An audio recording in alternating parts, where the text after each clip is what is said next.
बोलो गणेश महाराज की जय, बोलो गणेश महाराज की जय, बोलो गणेश महाराज की जय, बोलो गणेश महाराज की जय, बोलो गणेश महाराज की जय, बोलो गणेश महाराज की।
అభిరామ్లో ఉన్నటువంటి శ్రీ శ్రీ శ్రీ లక్ష్మీ గణపతి స్వామివారి దేవాలయంలో వినాయక చవితి సందర్భంగా మనం 5 రోజుల పాటు ఈసారి స్వామివారి దయతో ఉత్సవాలు చేసుకోవడానికి నిర్ణయం తీసుకున్నాం.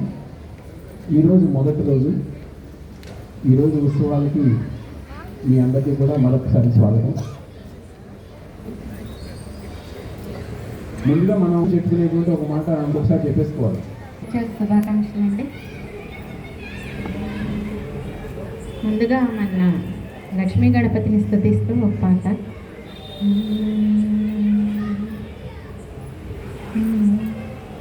చేతుమే మా కొలది సేవలివే గణపతి, చేతుమే మా కొలది సేవలివే గణపతి, మా మదిలో కొలువైన మరకత గణపతి, సేతుమే మా కొలది సేవలివే. పార్వతీ నందనం వందే త్రిభువన పూజితం, వందే వాగాన విలోలం, వందే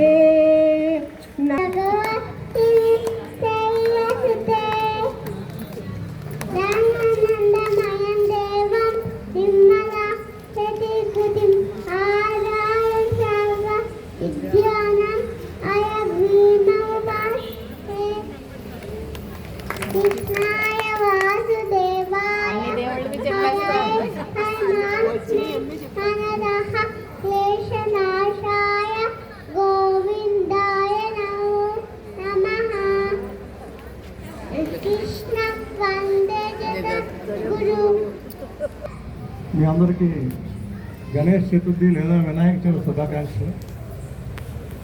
ముందుగా వినాయకుడి గురించి విషయం చెబుతాను. ఒక మహానుభావుడైన ఓ ఋషి సాంప్రదాయం చెందిన ఆయన ఒంట్లో బాగాలేక ఇంట్లో పడుకొని ఉన్నాడండి. పడుకొని ఉన్నప్పుడు ఆయనకి బయట టపాసులు చప్పుడు వినిపించింది. తన శిష్యుల్ని అడిగాడు, ఏమిటి బయట టపాసులు కాలుస్తున్నారు అంటే, సార్ అమ్మవారి రథం వెళ్తుందండి, అమ్మవారి రథం అమ్మవారి ఆలయానికి వెళ్ళిపోతా ఉంది అని.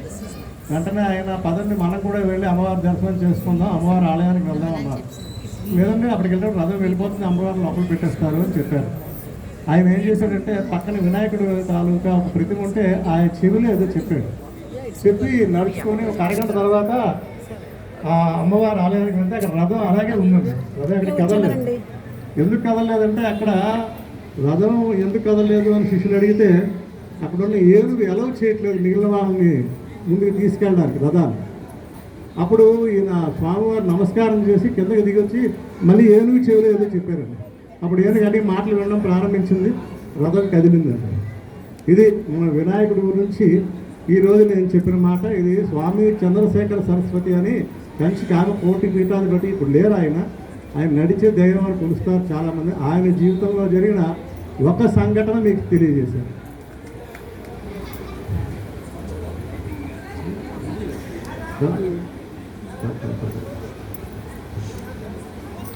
నెక్స్ట్, ఒక తండ్రి ఒక ఊళ్ళో తన తాలూకా వస్తువులన్నీ దానం ఇవ్వడం ప్రారంభించాడు. దానం అంటే ఒక మామూలుగా మనం అనుకున్న డబ్బే కాదండి, ఆయనకున్న జ్ఞానము అన్ని కూడా దానం ఇవ్వడం ప్రారంభించాడు. ఆ తండ్రికి ఒక కొడుకున్నాడు. ఆ కొడుకు వెళ్ళి, నువ్వు ఇలా ఆవులు ఇవి డబ్బులు ఇవ్వడం కాదు, నన్ను దానం ఇవ్వు, నేను కాన్షియస్గా ఉంటాను అని చెప్పాడండి. చెబితే అతను 2 సార్లు వద్దన్నాడు. 3వసారి అతను నేను యముడికి దానం ఇస్తున్నాను అని చెప్పాడండి. ఆ కుర్రవాడు యమ సదనానికి యముడి దగ్గరికి వెళ్ళాడు. వెళ్ళి 3 రోజులు యముడి దగ్గర ఉన్నాడు. 3వ రోజు తర్వాత యముడు కనిపించి, నాయన నీ శ్రద్ధకు మెచ్చాను, 3 వరాలు కోరుకో అని చెప్పాడండి. మొదటి వరంగా తన తండ్రి నిరంతరం ఆనందంగా ఉండాలని చెప్పాడు. యముడు ఆ వరాన్ని ఇచ్చాడు. 2వ వరం కింద స్వర్గంలో ఏదైతే అగ్ని ఉందో అది భూమి మీద కూడా కావాలని అడిగితే 2వ వరం కింద స్వర్గాగ్ని ఇచ్చాడు. 3వ వరం కింద ప్రజలు చనిపోయిన జనులందరూ ఏమవుతున్నారా అంటే చనిపోయిన జనులు మళ్ళీ పుడతారు అని యముడు చెప్పాడు. అయితే అగ్ని ఇవ్వడము అంటే చేతికి ఇవ్వడం కాదండి, అగ్నిని ఉచ్చరించి ఇచ్చాడు. అలాగే అక్కడ రాయడం కూడా ఎలా రాశారంటే 3 రాత్రులు ఉన్నాడని రాశారు. అంటే ఎవరికైతే పూర్తిగా జ్ఞానం కలగదో, ఎవరికైతే బ్రహ్మజ్ఞానం పూర్తిగా కలగదో వాళ్ళందరూ రాత్రి చీకట్లో ఉంటారనే పురాణాలు శాస్త్రాలు ఇవి చెబుతాయండి. అచ్చపు చీకటిని గృహవ్రతులై చచ్చుచు పుట్టుతు నుండి వారికి నిరుత చదువుతు చందం అయిన వారికి చచ్చని పుట్టునే ఏమిచ్చిననే నిజేచ్చనైన కారాలకు ఎగినైనా అని అంటాడు పోతన భాగవతంలో. అలా ఇప్పుడు నేను చెప్పిన కథలో ఆ తండ్రి పేరు వాజశ్రవసుడు, ఆ వెళ్ళిన కొడుకు పేరు నచికేతుడు అండి. ఇదంతా కఠోపనిషత్తు అని ఒక ఉపనిషత్తులో ఉన్న ఒక కథ చెప్పారు. కథా రూపంలో ఎందుకు చెబుతారంటే ఈజీగా అర్థమవుతుందని. అందులో చాలా విషయాలు ఉంటాయి. ఒక్కొక్క యాంగే కఠోపనిషత్తు చెప్పాలంటే 3 నెలలు పడుతుంది. అక్కడ నచికేత అగ్నిని ఇచ్చాడు అని చెబుతాం. అలాగే స్వర్గం అంటే మనం అనుకుంటున్న ఈ సినిమాల్లో చూపించేది మనకున్న ఊహలో ఉన్న స్వర్గాలు కాదండి. మనం తిన్నగా బిహేవ్ చేస్తే మనం ఎలా ఉంటామో అది స్వర్గం అని అక్కడ కఠోపనిషత్తులో చెప్పిన మాట. అంటే వేదాలు ఉపనిషత్తులు చెప్పిన స్వర్గ నరకాలు వేరు, ఇక్కడ మనం పురాణాల్లో చదువుకుంటున్న స్వర్గ నరకాలు వేరు. మనం ఇప్పుడు నేను ఉన్నాను అనుకోండి, ఎంత నీతిగా అన్నీ మాట్లాడి నీతిగా జీవిస్తే నాకు 3 మంది శిష్యులు ఉంటారు. వాళ్ళు నేను అడిగిందంతా చేస్తూ ఉంటారు. ఇలా వాళ్ళ మీద అడ్వాంటేజ్ తీసుకొని నేను కొంతకాలం బతికిన తర్వాత వాళ్ళు కూడా ఏమనుకుంటారంటే గురువుగారు ఏంటి మా మీద ఆధారపడి బతికేస్తున్నారు, ఈ గురువు లేదు బరువు లేదు అని వదిలేస్తారు. అది అంతకాలం వాళ్ళ స్వర్గం మనకి ఇచ్చినట్టు. ఆ తర్వాత నేను మళ్ళీ వచ్చి మత్స్యలోకం అంటే మానవ లోకంలో పడిపోయినట్టు. ఇలాంటి గురువులు ప్రస్తుతం ఎక్కువ ఉన్నారు. ఉపనిషత్తుల్లో చెప్పిన స్వర్గం అది కాదండి. ఏదైతే యమ నియమాది సాధనలు చేసి సమము దాంతి శాంతితో బతుకుతారో వాళ్ళ గురించి చెప్పాడు. అంటే అయ్యా నేను నిజం మాట్లాడతాను, నేను నీతిగా ఉంటాను అని మనకి చెబుతూ ఉంటారు. నువ్వు నీతిగా ఉండవు, నువ్వు నిజం మాట్లాడటం నీ కోసం, సొసైటీ కోసం కాదు. ఈ విషయం గుర్తుపెట్టుకోవాలి. అంటే ఎలా అంటే చూసారా, ఏదో వశిష్ఠుడు వాల్మీకి రామనామం అక్కర్లేదు అలాగే లేదండి.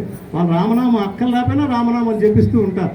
అంటే నారాయణుడు అన్నట్టు ఏమిటండి పైన మేడ కట్టేశారు కదా, ఇక మెట్లెందుకు తీసేయండి అని అలా కొంతమంది అంటూ ఉంటారు. మీకెందుకు సార్ అని. అదేం లేదు, ఎంత పెద్దవాళ్ళైనా రామనామం ఆ భగవంతుడి నామం స్మరిస్తూనే ఉండాలండి. అది స్మరించకుండా మనం పైకి వెళ్ళాం. ఆ నచికేత అగ్ని కిందకు వచ్చిందని చెబుతారు. ఇది కటకులు అనే మహానుభావులైన ఋషులు దర్శించి రాసిన కఠోపనిషత్తుని సింపుల్గా చెప్పే ముందు కఠోపనిషత్తు ఎంతమంది వింటారో మనకు నిజంగా తెలియదు. అందులో చాలా చక్కటి విషయాలు. యముడు అన్న పదవి ఏంటంటే యమము అంటే మనకుండే ఫిజికల్ అండ్ మెంటల్ డిసిప్లిన్స్ని యమము అంటారు. ఎక్కడైనా యమాన్ని ఇటు అటు మనం చేస్తే డిసిప్లిన్ తప్పితే మనకి ఏదైనా రోగం వచ్చింది అనుకోండి. ఇప్పుడు ఉదాహరణకి ఏదో పెట్టారు, మనకి డాక్టర్ చెప్తాడు తినకండి, మనం తింటాం, రోగం వస్తుంది. ఆ శిక్ష విధించేవాడు యముడు. అలాగే ముస్లింలకు ఓ దేవుడు, క్రిస్టియన్కి ఓ దేవుడు, హిందువులకు ఓ దేవుడు ఉండడండి. చనిపోతే అందరికీ అదే దేవుడు ఉంటాడు. కారణం ఏంటంటే ఏదో హిందువు చనిపోతే ఓంకారం అని కనిపించడం, ముస్లిం చనిపోతే మక్కా దిశగా కాబా అనే 2 అక్షరాలు చంద్రవంగా కనిపించడం, ఏదో క్రిస్టియన్ చనిపోతే ఏదో దేవదూతలు గాలిలో వచ్చినట్టు అలా ఏమి ఉండదండి. అందరికీ ఉన్నది ఒకడే. అది ఎముడి రూపంలో ఉంటుంది అని కూడా నేను చెప్పట్లేదు, అదొక వెలుగు రూపంలో ఉంటుంది. ఆ వెలుగే అన్ని విషయాలు చెబుతూ ఉంటుంది. ఇది సైంటిఫిక్గా కూడా చాలా రీసెర్చ్ చేసి కనుక్కున్నారండి. ఇప్పటికే ఆ రీసెర్చింగ్ కొనసాగుతాం. ఏమవుతున్నాం అన్న పాయింట్ మీద ఇదండి. ఇదే మనకి శంకరాచార్యులు వారు పునరపి జననం పునరపి మరణం పునరపి జననం పునరపి మరణం పునరపి జనని జఠరే శయనం ఇహ సంసారే బహు దుస్తారే కృపయా పారే పాహి మురారే. ఆ కృప, ఆ పరమాత్ముడు గోవిందుడు ఏదైతే ఉందో ఆయన కృప ఉన్నంతకాలం ఈ జన్మన్న చక్రాలు తిరుగుతూ ఉంటే తప్పించుకుంటూ ఉంటాం అన్నది చెప్పడం కోసమే ఈ ఉపనిషత్తు చెప్పానండి. చివరిగా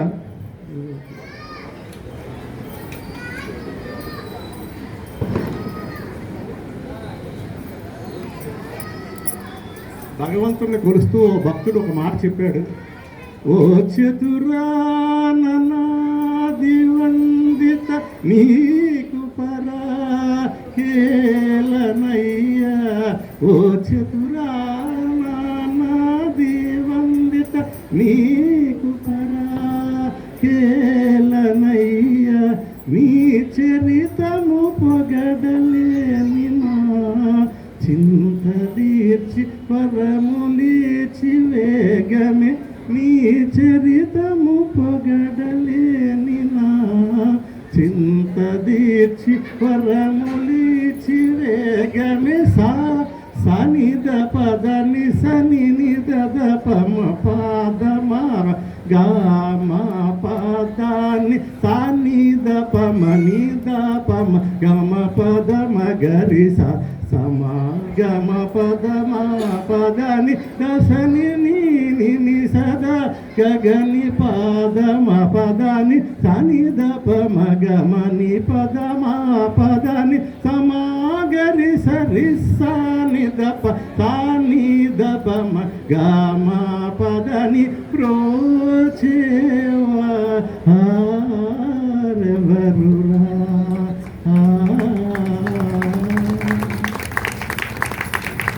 ధన్యవాదాలు గురుగారు, చక్కటి విషయాలు చెప్పారు. నచికేతుడి కథ చాలా మంచి కథ అండి. గురుగారు మనకి ఈరోజు మంచి కథను అందించారు. నచికేతుడి కథ ఇంకొంచెం సవిస్తరంగా ఎవరికైనా ఇంట్రెస్ట్ ఉంటే ఇంకోసారి ఎప్పుడైనా గురుగారు చెప్పవలసిందిగా ప్రార్థన. పూర్తిగా అతని యొక్క కథని, ఎందుకంటే చాలా మంచి కథ, ఎన్నో విషయాలు నేర్చుకోవాల్సినవి మన జీవితంలో ఉన్నాయి. నచికేతునికి యముడికి జరిగిన సంవాదంలో ఉన్నటువంటి విషయాలన్నీ కూడా మనం తెలుసుకోవాలి. గురుగారు చాలా ధన్యవాదాలండి. ఇవాళ ఎందుకు రామనామంతో బిగినైంది, శాంతి గారు రామనామంతో మొదలుపెట్టారు. ప్రతి చోట రాముడే కనబడుతున్నాడు. ఇవాళ బ్రోచేవారు ఏమన్నా నేనేమైనా రఘువారా అని చెప్పి ఆయన ఇవాళ ముగించారు. ఇంకొక బుడ్డిది డ్యాన్స్కి రెడీగా ఉంది మన దగ్గర. నేను పిలుస్తాను, ఒక్క నిమిషం 1 నిమిషం. ఈరోజు కార్యక్రమం ఇంకొక 5-10 నిమిషాల్లో